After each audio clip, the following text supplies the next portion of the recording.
ਅੱਛਾ ਅੱਛਾ ਕਿਹਦੇ ਗਾਣੇ ਤੇ ਡਾਂਸ ਕਰਦੀ ਆ? ਮੈਂ ਕਿ ਮਲਕ ਦੇ ਪਿੱਲੋ ਠੁਮਕਾ ਲਗਾ ਨਾਲੇ ਸਭ ਨੂੰ ਦਿਖਾ। ਅੱਛਾ ਚੱਲ ਇਹਨ ਕੇ ਠੁਮਕਾ ਲਾ ਕੇ ਦਿਖਾ ਫਿਰ ਮੈਂ ਉਹ ਪਿੱਲੋ ਠੁਮਕੇ ਲਗਾ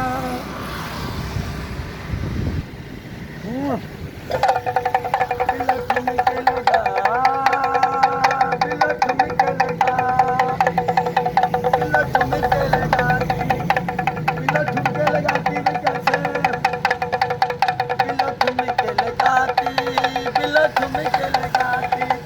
मैं एक मलक दा डांस नहीं कीता मैं के हूं मैं एक मलक दे डांस से ओ ले हो ले जरा एक पैर दा मैं एक मलक दा ठुमका नहीं लगाया एक पैर दा मैं एक मलक दे ठुमके लगदे दुआवां कर अल्लाह दे के सजदा करके गलाबो।